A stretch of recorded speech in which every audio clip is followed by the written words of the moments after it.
is Gadi, Zohar, and then on my left, Talia, Sasson, and then Anat, Saragusti. And what we're going to talk about this afternoon in this session is the what we call the moral cost of the occupation, what the impact has been of the occupation, or is of the occupation, on the Israeli human rights culture, the values, and the morals of Israeli society. The speakers will be asked some questions by me, and then I'll open it up to questions and comments from the audience. So, if I can just pose this first question. I was in Israel a couple of weeks ago, and was wandering the streets of Tel Aviv.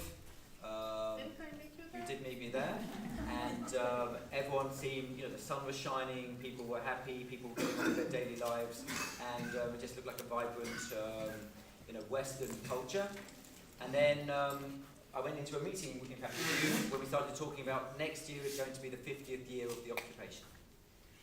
And I was trying to put in my head, how do you connect the two things? That you've got an occupation going on really only a few miles away, and yet at the same time you seem to be having a vibrant, democratic society. And I wanted to know what is the impact? Is there even an impact between what's going on the West Bank and what is happening within what I'll call Green Line Israel? So I can ask Anat first to kind of tell me tell us from an Israeli perspective, what is the impact of the occupation on the regular lives of Israelis? Do you want the positive answer or the negative I answer? think How pessimistic you want me to be? Let's start with pessimism and we'll end up with optimism. Well, the pessimistic answer would be devastating. It's devastating in so many layers, because I'm old enough, and I was a journalist many years. I started journalism many years ago as a correspondent to the occupied territories, and I remember there is one image that goes with me for many years. There is an image of a Palestinian shop owner who was a photographer, who was holding a broken lock to his shop, showing me the lock so the world would see what the occupation has done to his shop. And in his mind, he thought that if the world would see, the world will be shocked, and do something to stop that. So there was this kind of naive approach from him towards the media, towards the world, towards humanity, and a strong belief that something would change by the mere fact that he showed me this, that I would photograph this broken lock. Now, how many years have passed since then? I mean, this was mid-80s. Everything changed. So a girl who was killed, accidentally or not, by the occupation forces doesn't move anything in anybody's minds. I mean, nobody's shocked by that. And there is no headlines attached to that, hardly anybody report on that, and it doesn't come into the public debate at all. So in that sense, it's devastating. The positive side of that is if you're an aware human being, not speaking about citizen of Israel, if you're aware human being, you can find a lot of information all over the place. And the social media is being used in a very, very meaningful, effective sometimes way, and this doesn't need a mediator. You can post things on Facebook or Twitter, and you don't need the chief editor to kind of sort out whether this is worth publishing or not worth publishing. So you can find a lot of information, and it's out there. And some of this information, it's the civic, the civic journalism, and some of the information, I must say, and it's not because I'm here due to NIF, some of it is coming from the organizations themselves. They have direct access to the audiences, and they also don't need the mediators of the journalists and the media. So they can publish their own information, data, stories directly to the public, and this makes them.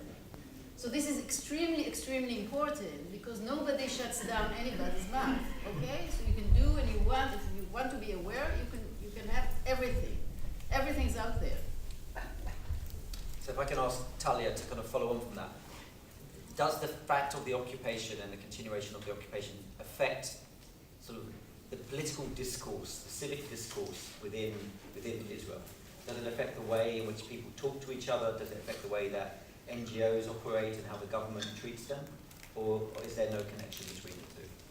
I believe that this is what explains what's happening in Israel today. So expand, what is happening in Israel today? Where do you start? I don't know where to start. It's anti-democratic legislation that you could see.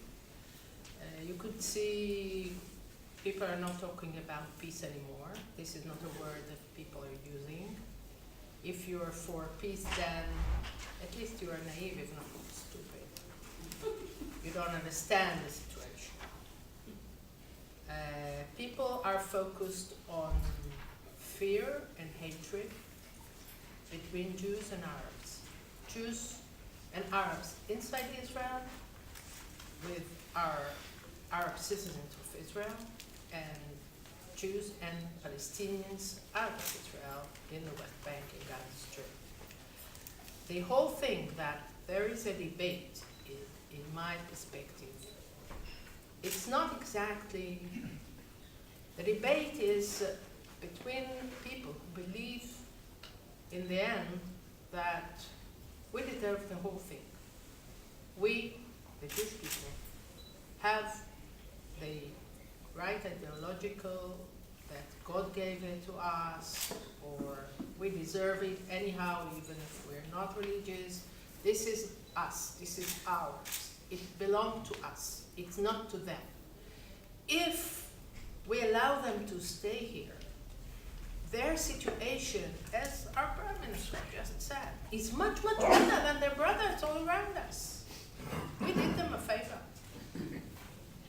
So, if they're with us, this is because we're so generous. We didn't kick them out. They are there, and their situation is much better than it could be.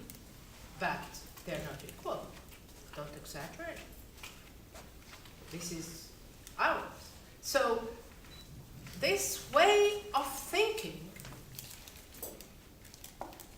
that encourages fear of them, they are terrorists. That encourages hatred against them. This is something that where society is infected by that, by those ideas, by these feelings. It approached to the negative part of human beings. It is talking to your bad part in your personality, not your good part. And this is a debate that in the end of the day, when you're thinking of what's happening, we're talking only about bad things, all the time. Negative, negative, negative. Nothing is good. Everything is very negative.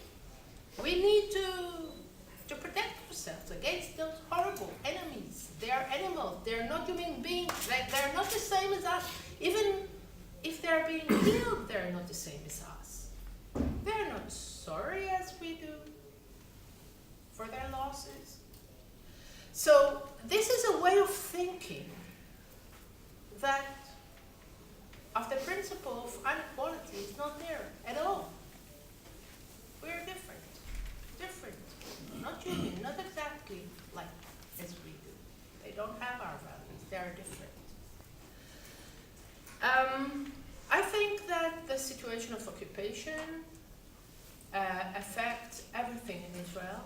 I think that the ramifications on Supreme Court is very difficult, on politicians, on the Israeli public, that you can't today dare to to identify yourself with values of democracy, democracy is for the left, things like that.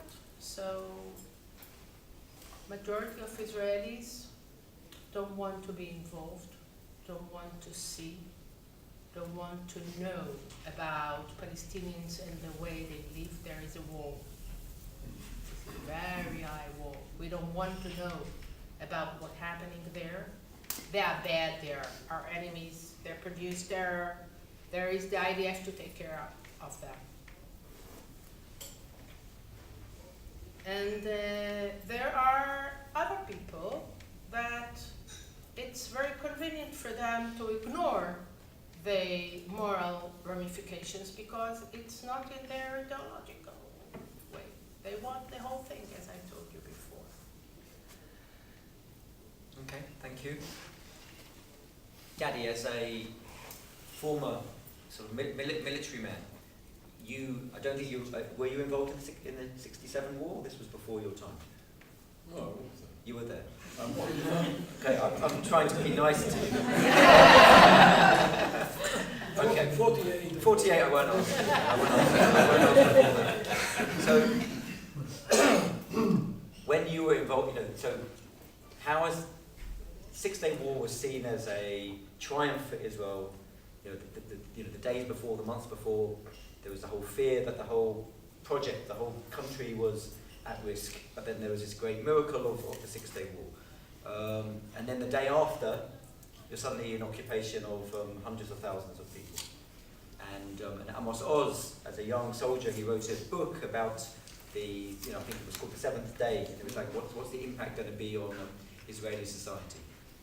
And he was basically calling for, we need to end this occupation before it's even started. Do you think there was any truth in what he said?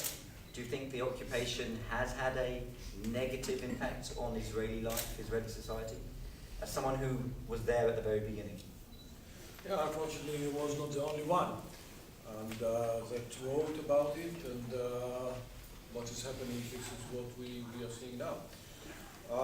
I was the head of the civil administration. As head of civil administration, I was the non-elected prime minister of the territory. And I have a complete administration of Israelis and Arabs together. It was prior to the Oslo Agreement.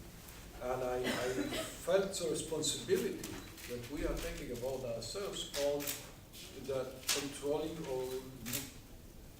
the daily life of the Palestinians. And I came in after in the hands of the first Intifada.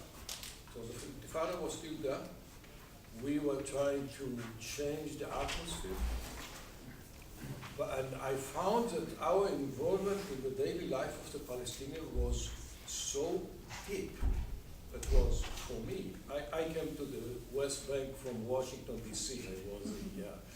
I was an attaché in D.C., so they took me from D.C. and from the U.S., values and so on, put me in Ramallah. And although some parts of D.C. itself looks like Ramallah at that time for sure. There were areas that nobody never goes in. However, it was for me it was very shocking experience to see how we are managing. And during the first Intifada, if you remember or not, Prime Minister Rabin said, "I'm not going to pay for the Intifada. The Palestinians have to pay for the Intifada." He was not Prime Minister. He was Defense Minister. Defense He Minister. was Defense Minister. The Defense Minister said, Yeah. he says, "Okay, if you as a civil administration, you need a budget. We are not going to give you the budget. You have to collect it from the Palestinians and then use the money for the Palestinians' welfare, whatever it is." And we did it in a very efficient way. Yeah, looking at it now, it was crazy in a way. Everybody wants to go to Jordan. He has to go through stations where he has to prove that he is paying taxes and these taxes and he doing that, and only by the end of this this way he got a stamp and saying now you can go to Jordan. And when you next time going to Jordan, or next time you want to have a service or whatever, you're going through the same circle again and again. And I saw the impact on our soldiers at that time. But they have to make raids on night in order not to save the security, but to gather the taxes from the Palestinians. So now, take it from where we were. I was there at 1991 until 95, and I went through the agreements with the Palestinians, the Madrid, the Oslo, the Gaza-Jericho agreement, some of the interim agreement, and now magnified it to what is happening today. And now we have so-called Palestinian Authority. We have settlers, not, when I was there, it was few dozens of thousands. Now we have so many of them. You have the soldiers with daily friction with Palestinians on one hand and with the settlers on the other hand. And they have to defend the settlers. When you are there, the soldiers, the settlers want you to feel good, so they are supporting you, they are helping you, they want you to be part of them, and this friction with the settlers is a way for the settlers to move the ideology from their ideologies to the soldiers that are around them. On the other hand, the friction with the Palestinians, especially now that we have more and more terror, you see as a result of it what the Chief of Staff lately said, General Chief of Staff said, I don't want to see a soldier shooting a girl of 13 years because she is carrying a knife or whatever it is. So for a soldier in the territories, this is a very difficult time that when he ended it, it was one of two ways. One, either that he become to be extreme right and say, I know the Palestinians, we have seen in them in the day and night, and I hate them. Or he became to be like the safekeepers that is saying, now we understand, and now we realize that something has to be done. Unfortunately, I think that the impact of the being in the territories and the being occupied in the territories for the soldiers are moving them more and more to the extreme right. This we see it later in what was described before of where the Israeli public is now. Is that because of Hamas? That's because of? Is it because basically of what's happened with Hamas? And No, it doesn't have to do with the Hamas. What the Hamas is happening is influencing the public opinion in Israel. But for a soldier, the soldiers are not in Gaza. I'm speaking about the soldiers that are in the West Bank, or the soldiers or the police band that are in Jerusalem. And they see themselves under daily threat of attacks from the Palestinians. So the whole thing of having kind of cooperation between us and the Palestinians. That's right, so it's a coordination, the security coordination is there, but the security coordination is done in different levels.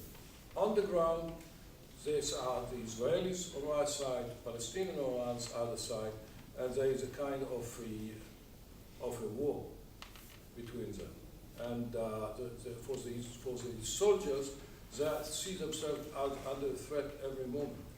You remember what happened a few nights ago when two soldiers, by mistake, went to a refugee camp in Colombia, and where there was almost a lynch there. Or at least this is what everybody knows. On the contrary, there are so many Israelis that by any chance entered an area which was under Palestinians, and the Palestinians saved them or took them and brought them back to the Israeli side without any harm. But the perception is that if you are going to meet the Palestinians, a Palestinian is a threat to you. So you have to deal with it as a threat and to be alert about it. And this, when they finish the service, going back home or during the service, we see a very important influence on the way how they're going to see the political situation and whether or not there is any chance to reach an agreement with the Palestinians. And thank you very much, Gadi. I want to sort of develop that with you, Anat. There's an impact that Gadi says on the way in which Israeli soldiers come back into Israel. They finish their service, and it may impact on their politics. Does it also impact on the way in which they behave with other people within society, the way they treat their families, the way they treat their wives or their partners or whoever it is, their children?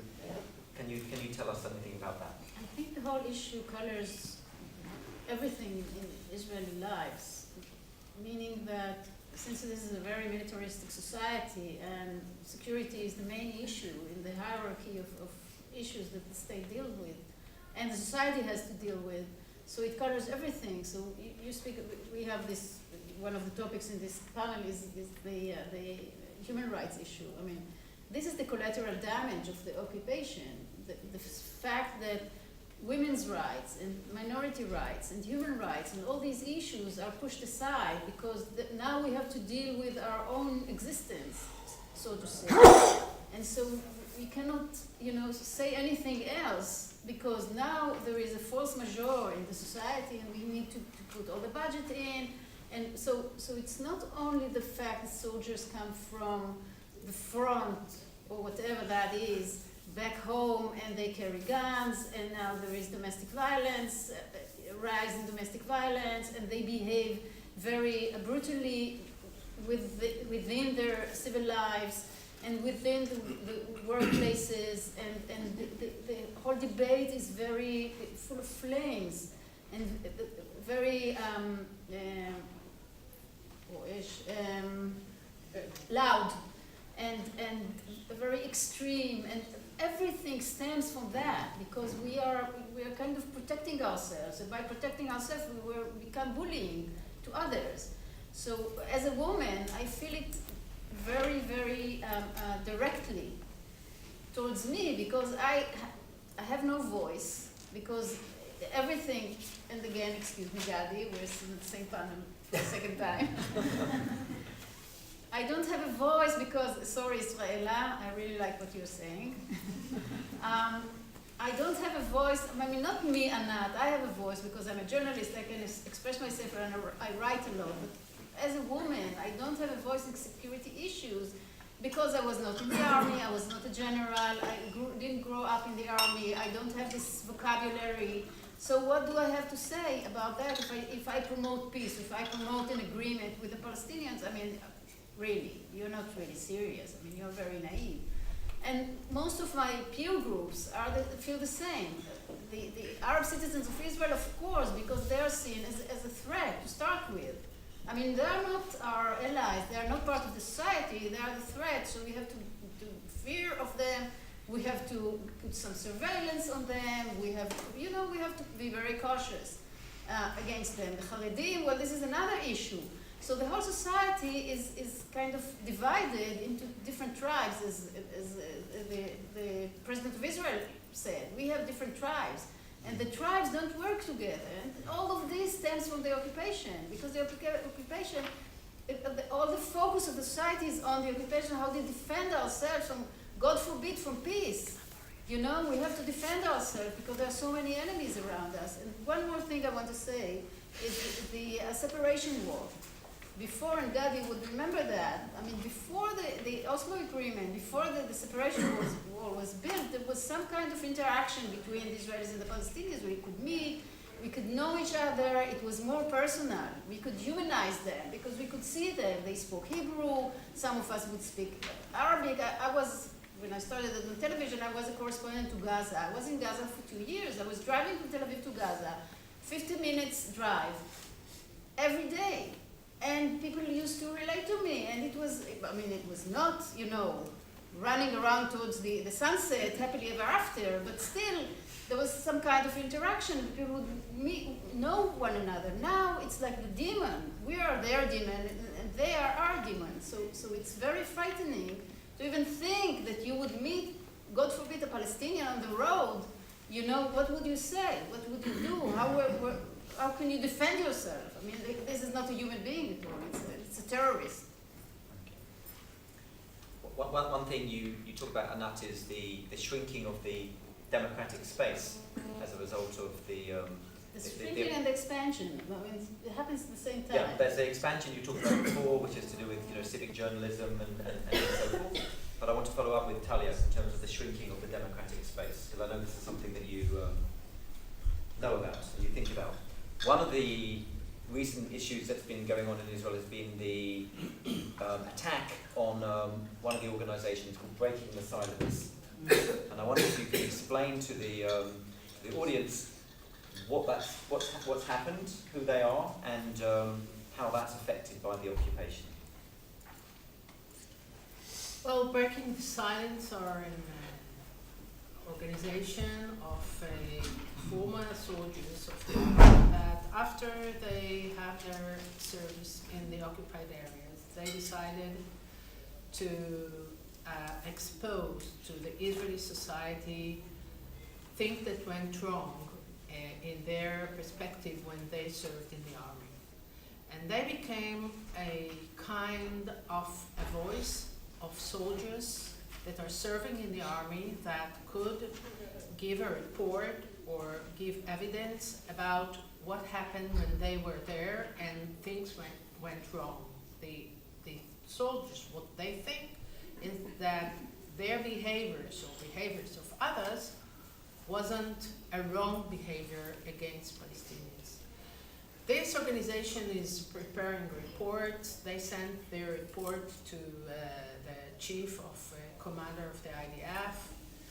The former one, he didn't want to meet with them after they took a tan, how do you call that?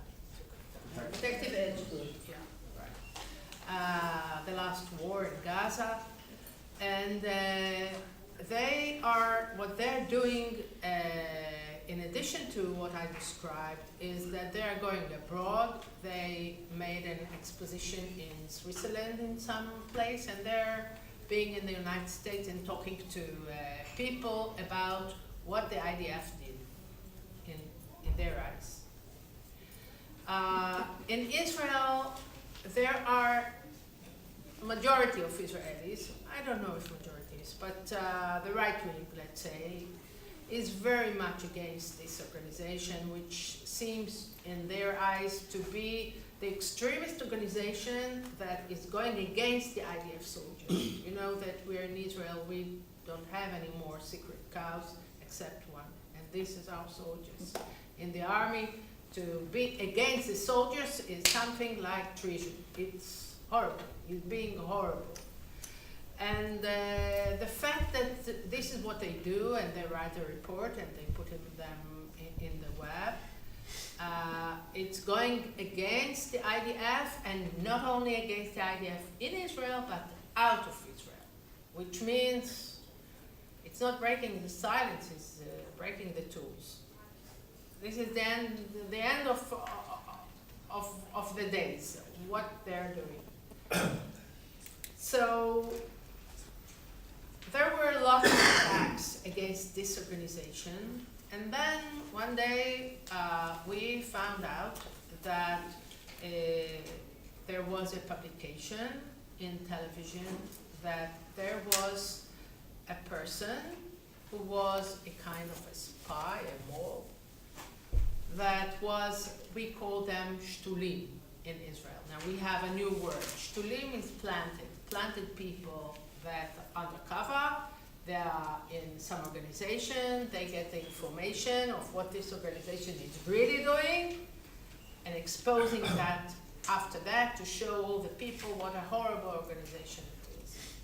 So they succeeded with exposing a person that was located in another organization, but I don't know how he was connected to the Breaking the Silence.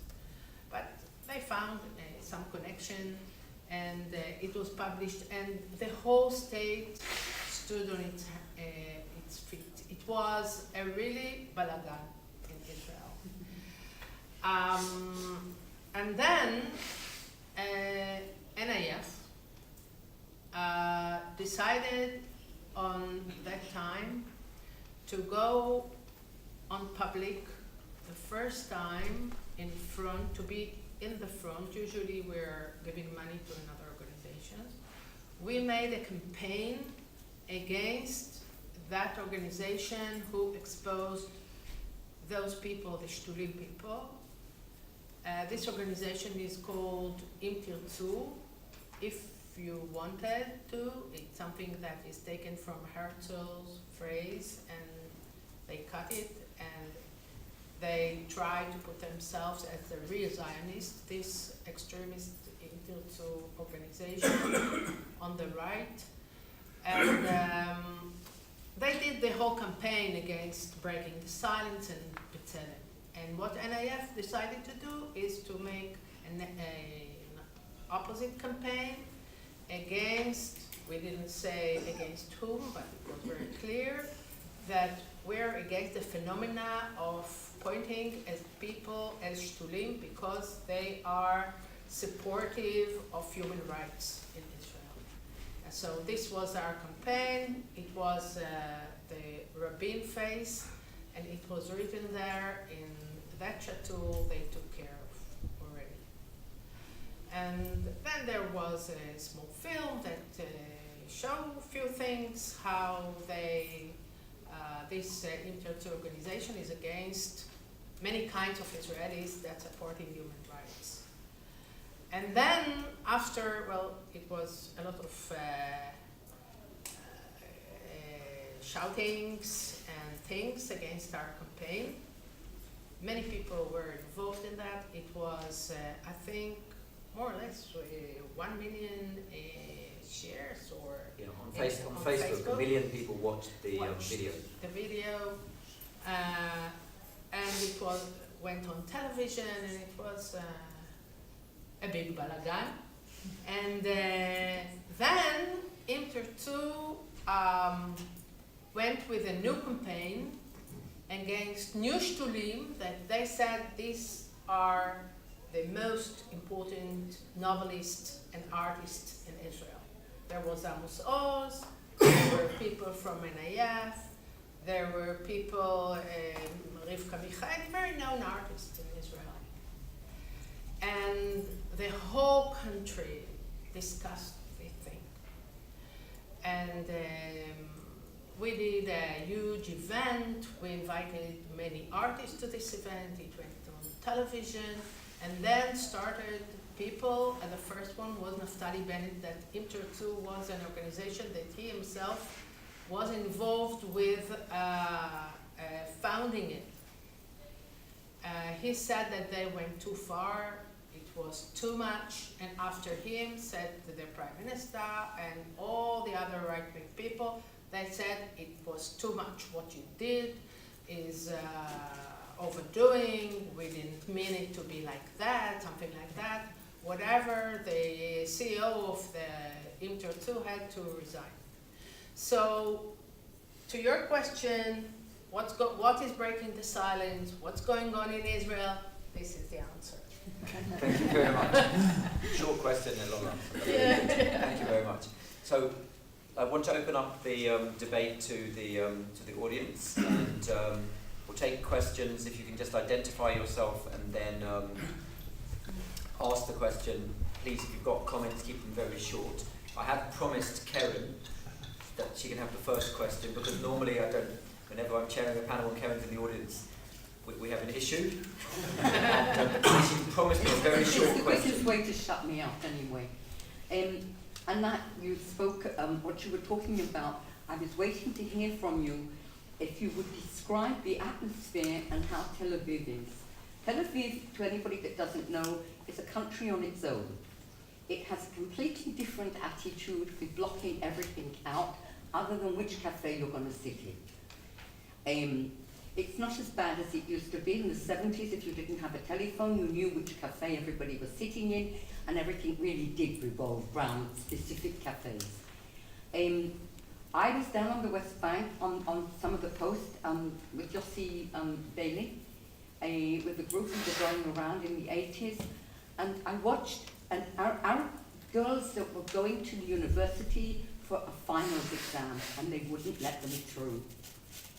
We started arguing for them, and a lot of incidents that weren't very nice. Right, all of that aside, I've just come back from Israel, and I was there when that Israeli Arab killed in Dizengoff in a cafe. There were lots of flowers and yucca candles outside. And I had to go back to Haifa. Let me try and say what I wanted to say. The whole atmosphere changed in Tel Aviv. The body language, everybody was very frightened. On the train, an Arab Israeli came on with something. They were looking already at his hand. You could visibly see the reaction, body language-wise. But I don't know if you were there, but the whole atmosphere literally changed. People were so afraid. And that fear was what's the word in English? You can actually touch it. Palpable. Palpable, that's the word, yeah. Okay, the question I actually prepared and wanted to ask was democracy. Do Israelis actually understand what is democracy, and how can they? You've got That's good. No, but that's a good question. No, because you've got the ethnicity and you've got the combination, and of course it makes it more complicated. Okay, Karen, thank you. So here's the question. An excellent, Okay, sorry, well, yeah. there are two questions. I don't think that Tel Aviv is that blasé. I mean, people in Tel Aviv do care. I live in Tel Aviv. Yeah. Nobody cares. Yeah. But So people in Tel Aviv do care, and people in Tel Aviv, I think, embrace human rights issues and minority rights. And I mean, people in Tel Aviv, I tend to say, although Netanyahu was elected, Tel Aviv elected Netanyahu as well. So it's not it's not that one color. I mean, Yeah. Tel Aviv is diverse. Democracy, well, it's a good question because it's very worrying in terms of, first of all, demography. You know that first graders are either, I mean, half of them are either Haredim or Arabs. The Haredim don't learn anything about democracy values, and the Arab, the state doesn't invest in in their education. So speaking about 15 years from now, I don't know what kind of new generation of voting citizens will come out of these schools. So it's very Karen, let Anat finish, please. in the 70s. Karen. It's different than the 70s. I mean, I went to school in the 70s, and I tend to say very cautiously that I do know what democracy is and what are the values of democracy. But the majority, I don't know the majority, but many people in Israel, when you ask what democracy is, they would say the rule of the majority. Well, they don't understand that the other side is how you preserve the minority rights. So many people don't really confront with that, and teachers tend not to confront with that. And this is the most worrying thing, because Ministry of Education don't want them to fall into the political divide, as if talking about minority rights is a kind of a political stand. It's not. So it is worrying. I don't have an optimistic approach to that. I'm sorry. Okay, let's take 2 or 3 questions. This gentleman here. Well, thank you. I'm Arthur Goodman. I organise political lobbying for Jews for Justice for Palestinians. I'd like to ask a question of Talia, if it's all right. You were saying that a large portion of the Israeli public now believe they have more rights than the Palestinians, and the country should be democratic and what have you. I mean, as part of what I do, I pay close attention to the whole series of opinion surveys which are done in Israel and in the occupied territories.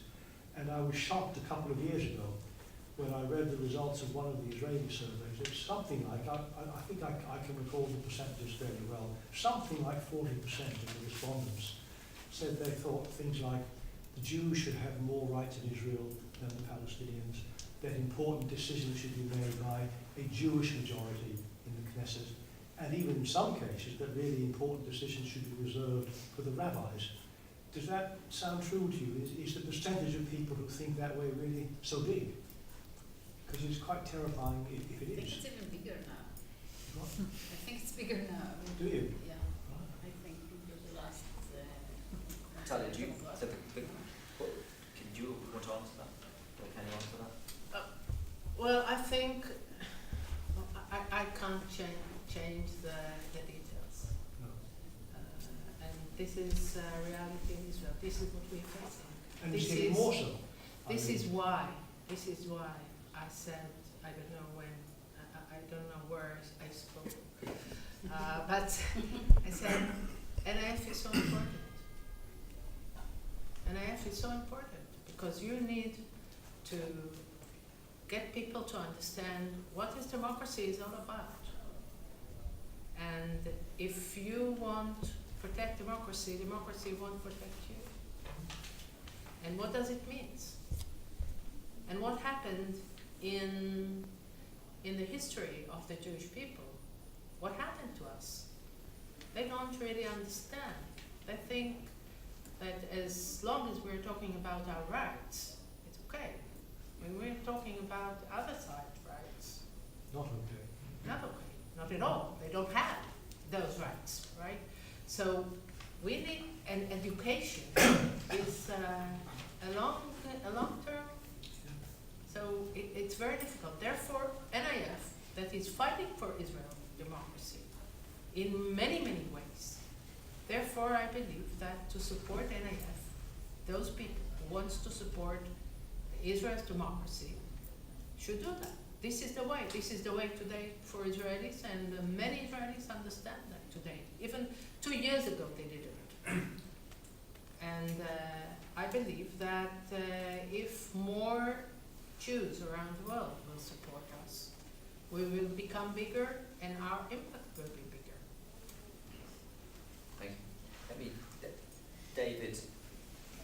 One quick comment and then a question which Talia may have just answered. The comment is on the moral effect on IDF soldiers who are serving in the West Bank coming back. Please don't underestimate the moral effect of the occupation on the Palestinians who are subject to the occupation. Just maybe obvious, but I wanted to say that out loud. Secondly, one of the things that shocked me most when I was recently in Israel was reading a headline in Haaretz by its publisher, Amos Shokin, that said, "Only international pressure will end Israeli apartheid." Those were his words. Does that imply, as it seemed to me, that the democratic levers of change are already broken beyond repair within Israel?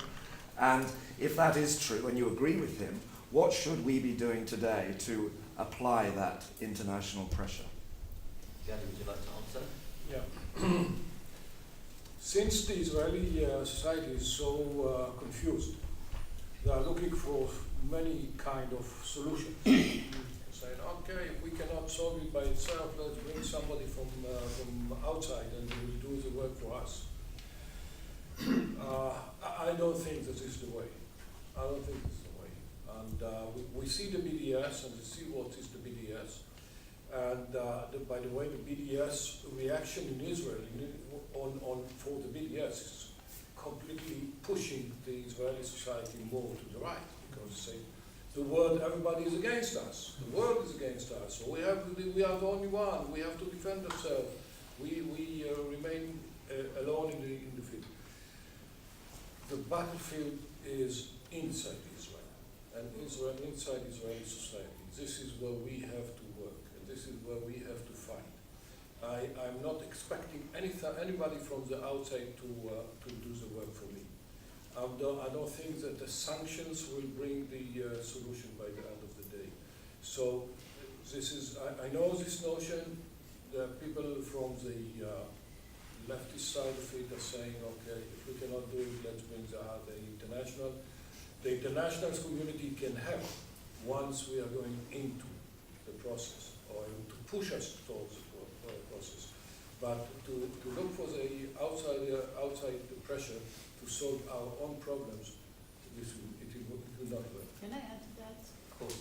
I think the component that you left out is the Jewish community outside of Israel, because the Jewish community, like you, outside of Israel, is very much invested with what's going on in Israel. And when the Prime Minister of Israel speaks about Am Israel, he doesn't speak about Jews and Arabs who live in Israel and carry the citizenship, but it speaks about you and us, I mean, as Jews.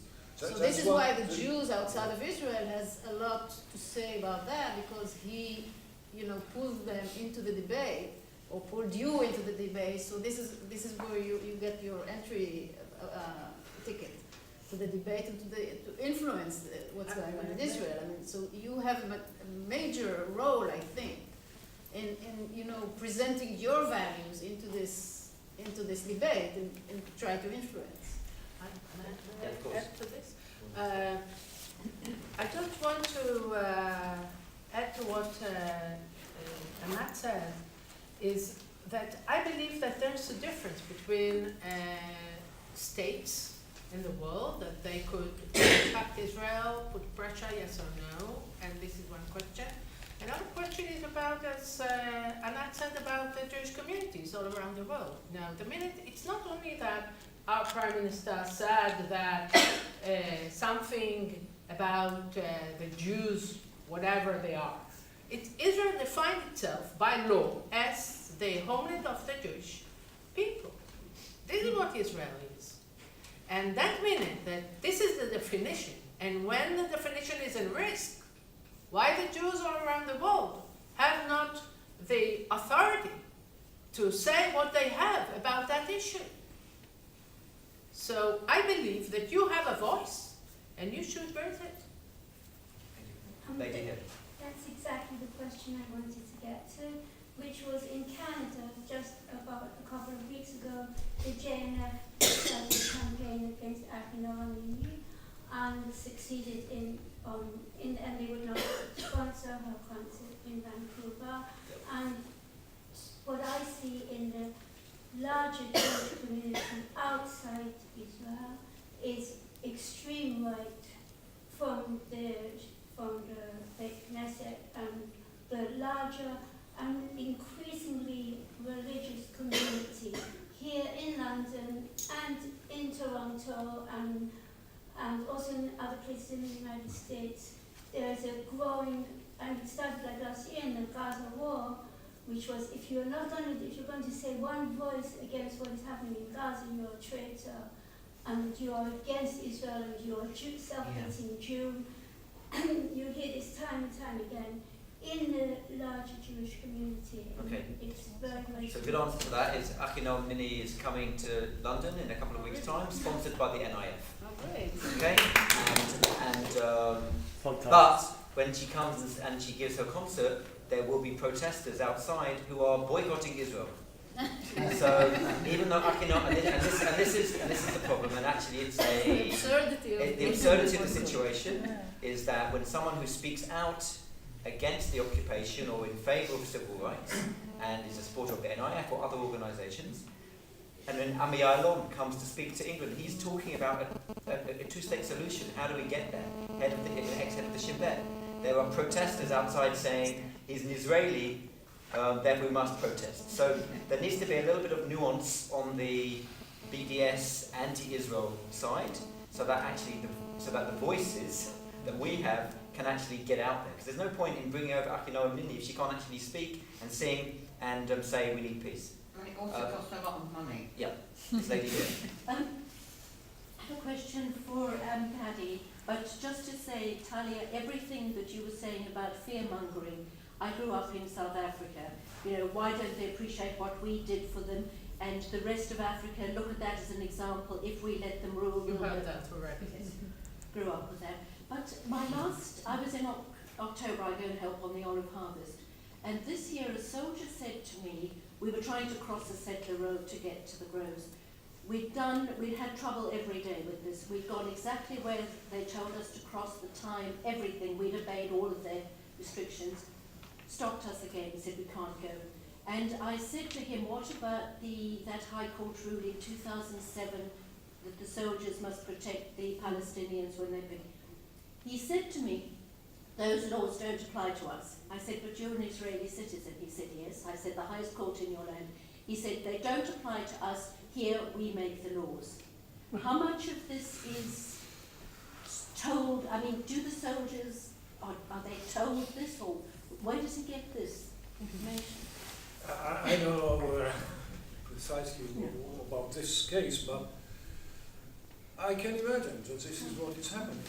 Because as I said, for the soldiers, their mission is to protect the settlers.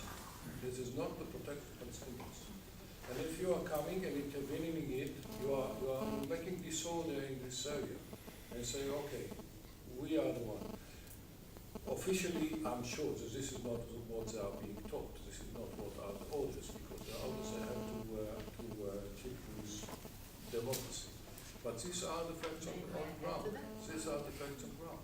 I believe in it, and I believe that it is unfortunately, and especially when times are times of tensions, like now, they don't want to be involved in any of it. They're saying, okay, you keep out of the harvest, it will be quiet. Once you are there, then the settlers are coming, and the Palestinians are coming, and we are soldiers in the middle. We don't want to be there. I wanted just to add something to try to protect that soldier that you talked with. What I understand from what you said in his name, by his name, the law that applies in the West Bank is the international law. According to international law, the sovereign is not the real sovereign, but the one who replaced the sovereign is the army who controls the land. The army is the one who is legislating, like the Knesset, the laws in that area. Yeah. And Supreme Court of Israel applies only in Israel and not out of Israel. So this is what he tried to tell you. He tried to tell you, here it's our laws and not Supreme Court's orders. It's not precisely like that, because Supreme Court interferes with what's happening with the IDF in the West Bank. But formally, it's a kind of something not far away from the truth. So it only applies Do to you really olives. believe that he knows the difference? I think Trying to give a nice I explanation. think so. It applies only to Palestinian olives being picked in Israel. There's a question here. That's just actually more of a statement, which has been bubbling, but neurologically, I'm Lisette Staldo, and I actually work for the Psychology and Education for Peace. Neurologically, we are not wired as human beings to feel fear and empathy at the same time. It's just a neurological response. So in response to the soldier who would use, or anyone, including the taxi driver I had once on the way into Ramallah, he said, I'm not going to pass this, and was petrified, literally started shaking at the sight of a little 8-year-old boy, while I, as a British woman, started putting put that stone away, and he did. And all I'm trying to say is that I haven't been wired with the fear that this child has, and you have a whole nation wired with this. What I'm curious about is that, Israel is advanced, and yet at the same time we have to cultivate, or the army, the generals, have to cultivate this continuation of fear in order to get the soldiers to actually go into the army, that we are being threatened. So it's a much, much wider discourse, although I know this is about Israel's security. Israel, and we have a home in Israel, Israel presents in a way a nucleus of what's going on in the whole world. So when I hear people saying, oh, Israel isn't democratic, let me point out that there's a big crisis with democracy all over. And it's something to do with capitalism actually getting to the extent of inequality in the world that erodes democracy. Yep. I know it's more of a statement, but That's fine. but Thank you it's for your about statement. fear. I mean, one of the other issues to think about is what's going on in Hungary, what's going on in Yeah. Poland, what's going on in the Czech Republic, what's going on in Russia. Much of what's happening in Israel in terms of what we call the shrinking of the democratic space, or the fight for the democratic space, it's not unique. It's not unique, and there are people and you know what's happening in America. And in the UK. And in the UK, you know, we can say there are international And kind of criticise trends. the government, but not the state. You know. Does anyone have a final question for anyone on the panel? Does anyone have a final question? That's fantastic. We've exhausted all the questions. Oh, then we have a final question. Is it too late? No, Sarah, it's never too late. I'm sorry that I missed some of the comments. I got tied up outside, but I wanted, and I know this is a bit beyond the purview of our exchange here, but I was wondering if we could also speak, as a gentleman to my right had mentioned, a little bit about the moral responsibility to the Palestinians to have them not only have an independent state, but have a state that emerges as a liberal democratic state of Palestine, and not some kind of dictatorship / Islamic fundamentalist regime. So I'm just wondering if we could say a bit more about what you see as Israel's role, and really also what you see as the diaspora's role in that, because it seems like we've abnegated responsibility for creating anything other than independence. And I don't know if that's something that we really need to be doing, but is there more to this story than just what happens on the day the occupation ends? What responsibility do we have 2 days after the occupation? So I think one answer to that is, in a sense, what the new Israel Fund deals with, in my mind, what happens after the occupation in Israel. There needs still to be a civil society in Israel, and there needs to be a democracy in Israel once the occupation ends. Does there need to be a new Palestine fund? Does there need, but in a sense, is it in a sense paternalistic for us to be saying to the Palestinians, you need to have this way of thinking? May I answer? Please. Yeah, well, I think that first of all the Palestinians, if they would have a state, they should decide what kind of state they would have. They can't tell Israel what kind of state Israel will be. I don't want to hear their opinion about that, and I don't need their recognition of Israel as the homeland of the Jewish people, because we are, if we want to be. I don't want to tell the Palestinians what kind of state they should be. What I think is part of them would want their state to be a democratic state. I think that they want us to help them. I think they are building on the idea that Israel will help them economically and maybe, I assume, with security. For instance, to Israel has interest that Palestinian state won't turn to be an ISIS state, and many other things that Israel should be concerned about when we are talking the Palestinian state. But we need to remember that they should decide the nature of the state and not Israel. And Matt, do you have anything to add? Yeah, I think the more encounters there are between Palestinians and Israelis, the more democratic they would be.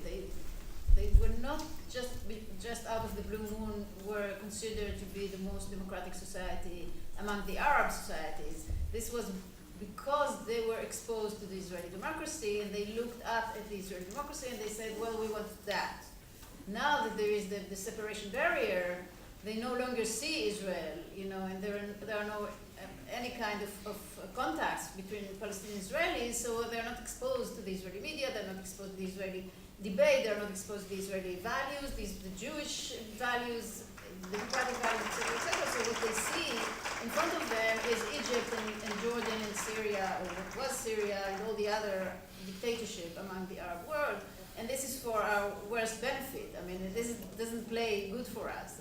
So our interest as Israeli society and Israeli state is to expose our values to the Palestinians and not do the separation. Thank you. And Gadi, final word, or words. Unfortunately, I'm not so optimistic about the situation that's going to have to be in Palestine after Palestinian state is going to be there, hopefully. And that speech was right at the beginning. They learned a lot from us, and they were in the tendency to be a democratic. I remember during the negotiation, and they would ask us about our laws that are implemented in Israel about elections and other things. They wanted to learn from us, and they learned a lot during the first stage. But the whole world, the whole world around us and around them is changing, and for two sides. One is they see what's happening in the Middle East, and they see what's happening in Gaza. Gaza is, if we can argue whether or not the Palestinian Authority is democracy or not, that's for sure that Gaza is not a democracy. That's for sure. This is entirely. It is the dictatorship that is ruled by a very small group of religious people that in Gaza. So I'm not sure that even Anat, if we remove the barriers now, the fence and the barriers, and I was pro barriers, I was for it, and I think it's very right. It was right to do it because it was done during the Second Intifada, and it was done when the buses was crashed and buses was blown in Tel Aviv. Let us don't forget where it was. And when we put the fence, we put the fence basically on the 67 line. So this is a kind of political announcement, not only security.